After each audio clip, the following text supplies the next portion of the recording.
जय हिंद everyone. Welcome to exam date current affairs and study station. आज है 18 फरवरी 2022। आज के जितने भी इम्पोर्टेंट करेंट अफेयर्स हैं आज इनकी चर्चा की जाएगी।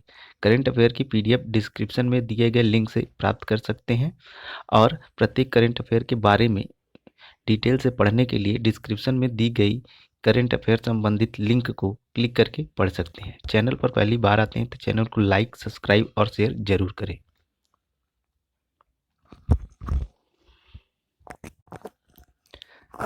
आज का पहला क्वेश्चन, स्मार्ट कार्ड शस्त्र लाइसेंस पेश करने वाली देश की पहली पुलिस कौन बनी है? तो इस प्रश्न का सही उत्तर option C, Delhi police. Delhi के नागरिकों को तकनीकी अनुकूल डिजिटल सेवाएं प्रदान करने के लिए दिल्ली पुलिस स्मार्ट कार्ड शस्त्र लाइसेंस पेश करने वाली देश की पहली पुलिस बल बन गई है। दिल्ली पुलिस लाइसेंसिंग इकाई ने मौजूदा भारी हथियार लाइसेंस पुस्तिका को स्मार्ट कार्ड शस्त्र लाइसेंस में बदलने का निर्णय लिया है। इसे मोबाइल ऐप शस्त्र ऐप के जरिए ई बीट बुक से भी जोड़ा गया है।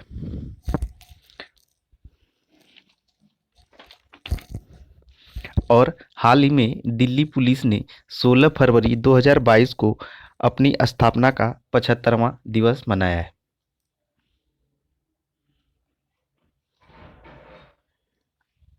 अगला क्वेश्चन, केंद्र सरकार ने प्रौढ़ शिक्षा के लिए किस योजना को शुरू किया है? तो इस प्रश्न का सही उत्तर ऑप्शन ए, नव भारत साक्षरता अभियान। सरकार ने वर्ष 2022 से 27 की अवधि के लिए एक नई योजना नव भारत साक्षरता कार्यक्रम को मंजूरी दी है। यह राष्ट्रीय शिक्षा नीति 2020 और बजट घोषणा 2021-22 के अनुरूप वयस्क शिक्षा के सभी पहलुओं को कवर करेगी। यह योजना देश के सभी राज्यों, केंद्र शासित प्रदेशों में 15 वर्ष और उससे अधिक आयु के गैर साक्षर लोगों को कवर करेगी। इसका अनुमानित कुल परिव्यय 1037 करोड़ 90 लाख रुपए है। और केंद्र सरकार ने प्रौढ़ शिक्षा का नाम बदलकर सभी के लिए शिक्षा रख दिया है। अगला question, reserve bank of India के केंद्रीय बोर्ड में निदेशक के रूप में किसे नामित किया गया है?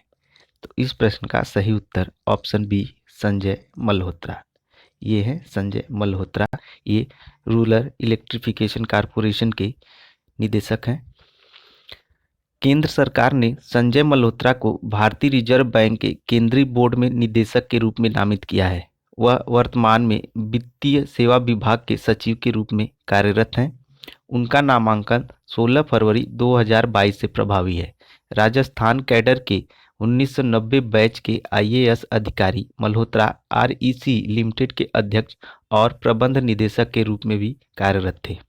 शक्तिकांत दास आरबीआई के गवर्नर और दिनेश कुमार सकलानी हाल ही में इन्हें यूजीसी का अध्यक्ष बनाया गया है, नहीं सीबीएसई का अध्यक्ष बनाया गया है। अगला क्वेश्चन, राष्ट्रीय हाइड्रोजन नीति के पहले भाग का शुभारंभ कब किया गया? तो इस प्रश्न का सही उत्तर ऑप्शन ए, 17 फरवरी। भारत 17 फरवरी 2022 को राष्ट्रीय हाइड्रोजन नीति के पहले भाग का शुभारंभ किया। नीति का उद्देश्य देश में हरित हाइड्रोजन उत्पादन को बढ़ावा देना है। नीति के पहले भाग में ऐसे घटक शामिल होंगे जिन्हें सरकार द्वारा तुरंत लागू किया जाएगा और दूसरा भाग वर्तमान में व्यय वित्त समिति के पास है।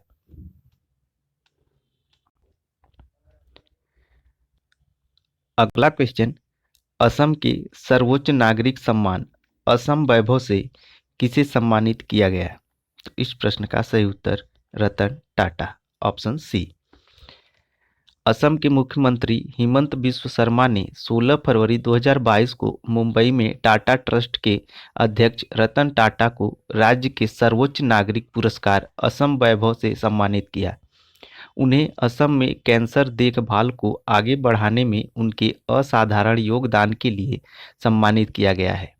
इस पुरस्कार में एक प्रशस्ति पत्र, एक पदक और 5 लाख रुपए की नगद राशि दी जाती है। यह पुरस्कार पहले 24 जनवरी 2022 को दिया जाना था, लेकिन अब जाकर दिया गया है। असम की राजधानी दिसपुर, मुख्यमंत्री हेमंत बिस्व शर्मा और राज्यपाल हैं जगदीश मुखी।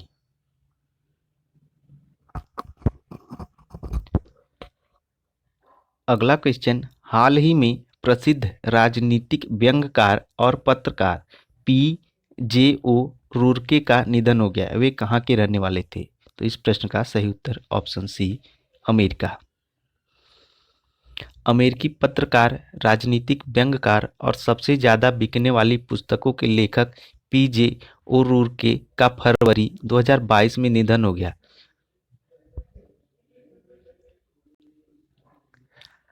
उन्होंने अब बंद हो चुकी पत्रिका नेशनल लैम्पून के प्रमुख संपादक के रूप में ख्याति प्राप्त की। उन्होंने 20 से अधिक पुस्तकें लिखी, जिनके विषयों में राजनीति, अर्थशास्त्र और कार शामिल थे। उनमें से दो न्यूयॉर्क टाइम्स बेस्ट सेलर सूची में सबसे ऊपर हैं, पार्लियामेंट ऑफ होप्स और गिव वार ए चांस। अगला क्वेश्चन, गेमिंग ऐप A23 के ब्रांड एम्बेसडर कौन बने हैं? तो इस प्रश्न का सही उत्तर option B, Shahrukh Khan. Online skill gaming company head digital works के स्वामित्व वाले ऐप A23 ने शाहरुख खान को अपना ब्रांड एम्बेसडर बनाया है। वह अपनी तरह के पहले उत्तरदायी गेमिंग अभियान के साथ इसके चलो साथ खेले अभियान में भी शामिल होंगे।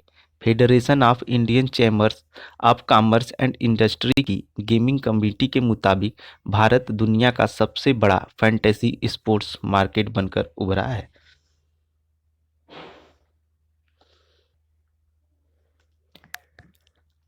अगला question, south Indian cross country, sorry Indian नहीं होगा, यहाँ एशियन होगा।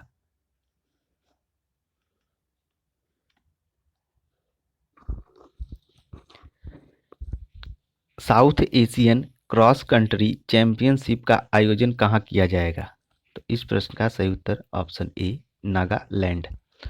South Asian cross country championship और 56वीं नेशनल क्रॉस कंट्री चैंपियनशिप का आयोजन 26 मार्च 2022 को इंदिरा गांधी स्टेडियम, कोहिमा, नागालैंड में किया जाएगा।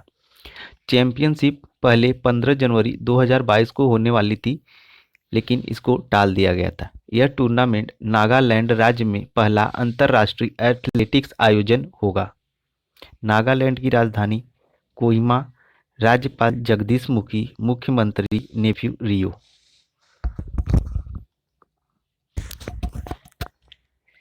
हाल ही में बप्पी लाहिड़ी का निधन हो गया है, वह कौन थे?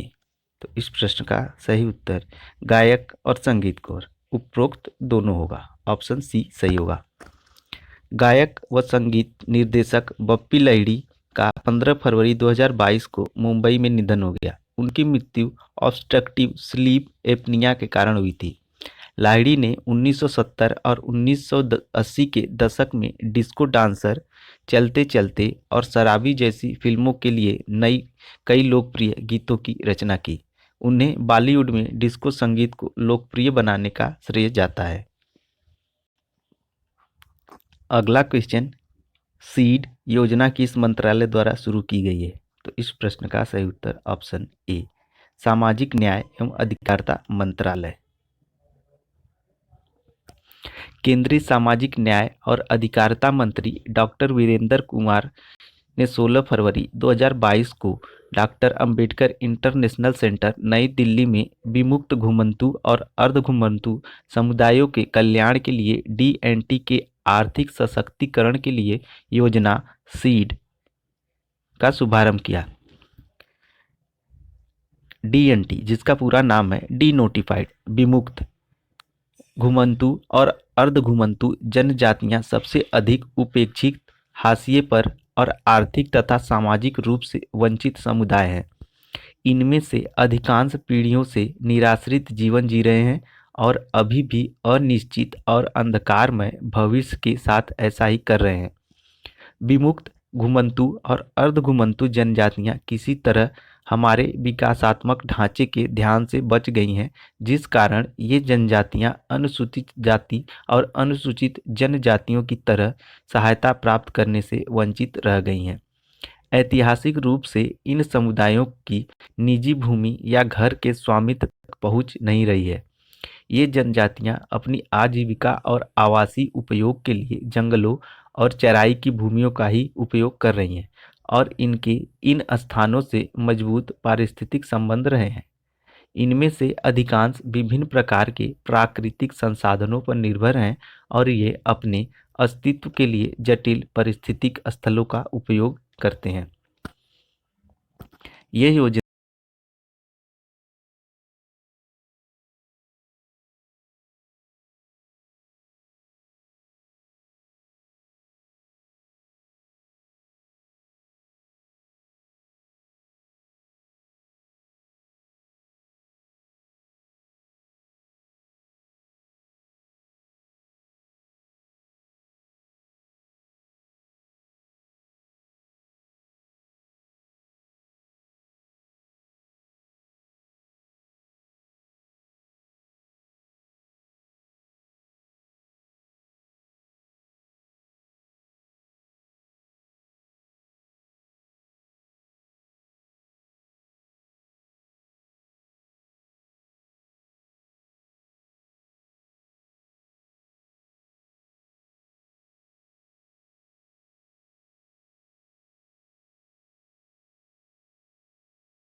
अगला question, table tennis federation of India के प्रशासकों की समिति का अध्यक्ष किसे बनाया गया है?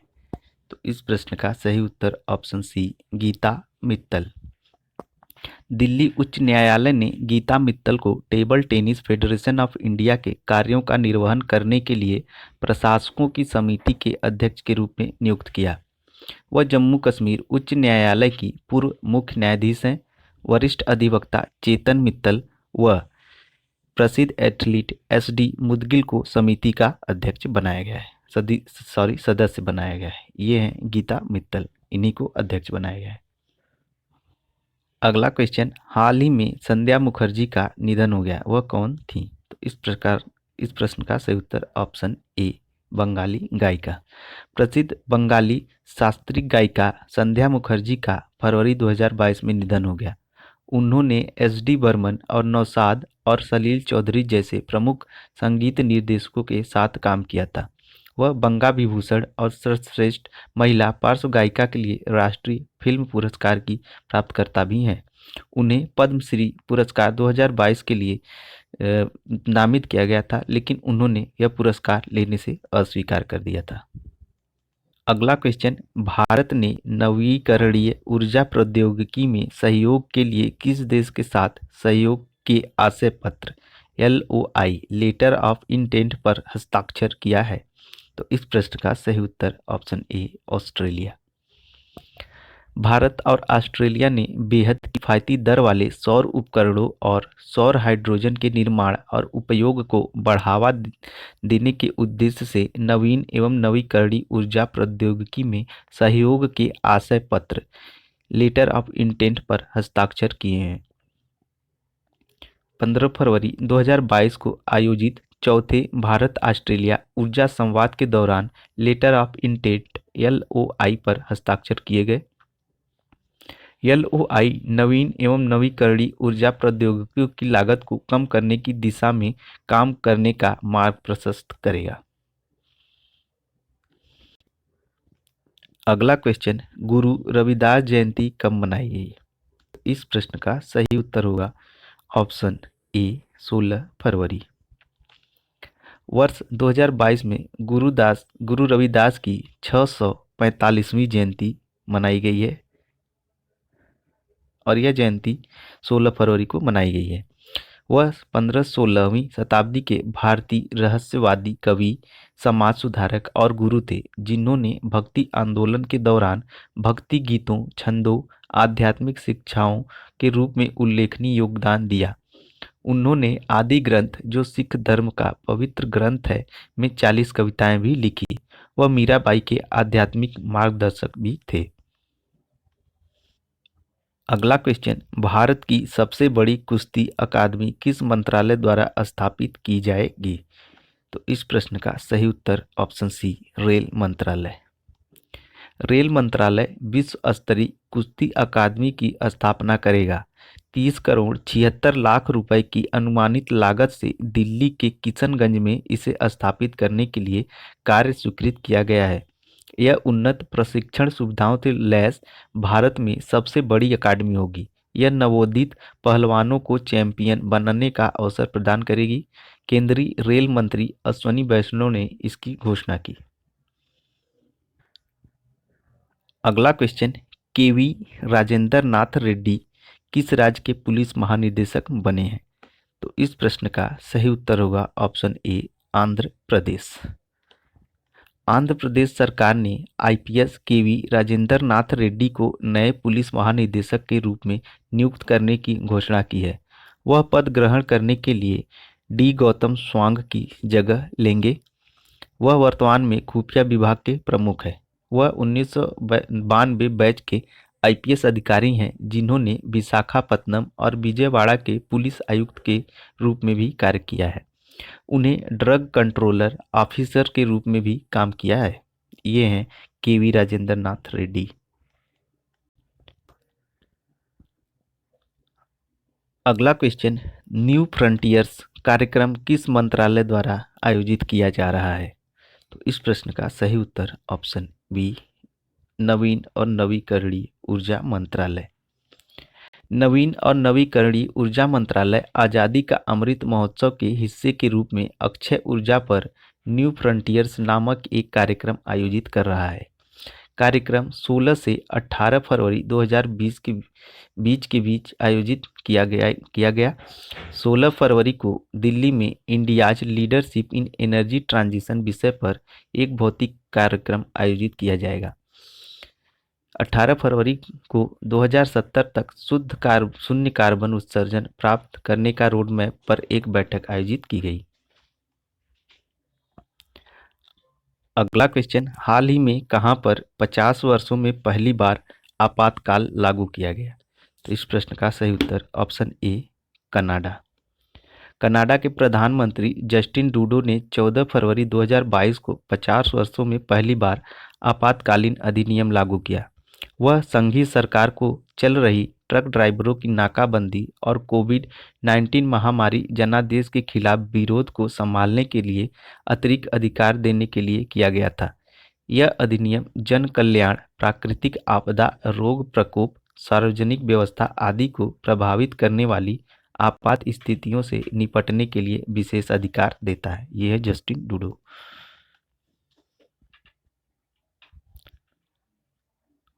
अगला क्वेश्चन, गुरुग्राम की पहली महिला पुलिस आयुक्त कौन बनी है?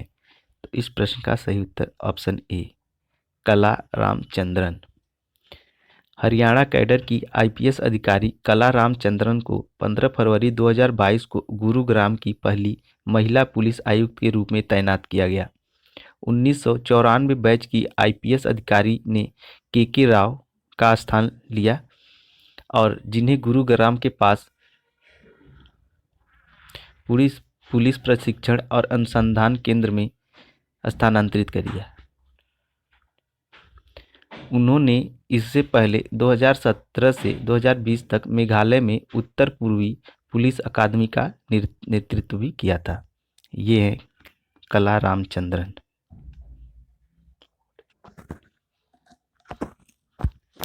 अगला क्वेश्चन, मेदाराम जतारा त्योहार कहाँ शुरू हुआ है? तो इस प्रश्न का सही उत्तर ऑप्शन ए, तेलंगाना। मेदाराम जतारा मेले का आयोजन 16 से 19 फरवरी के बीच 4 दिन के लिए किया जाता है। इस त्यौहार में समक्का और सरलम्मा नामक देवियों की पूजा की जाती है।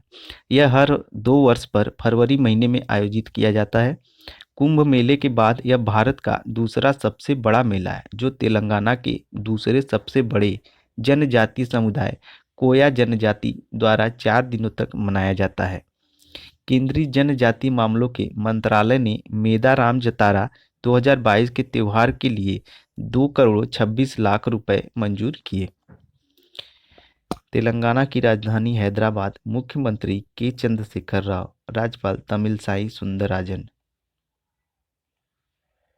करंट अफेयर मोस्ट इंपॉर्टेंट है। करंट अफेयर की पीडीएफ डिस्क्रिप्शन में दिए गए लिंक से मिल जाएगी। चैनल को लाइक, सब्सक्राइब और शेयर करें। आज के करंट अफेयर में इतना ही। कल मिलते हैं नए करंट अफेयर्स के साथ। तब तक के लिए जय हिंद, जय भारत।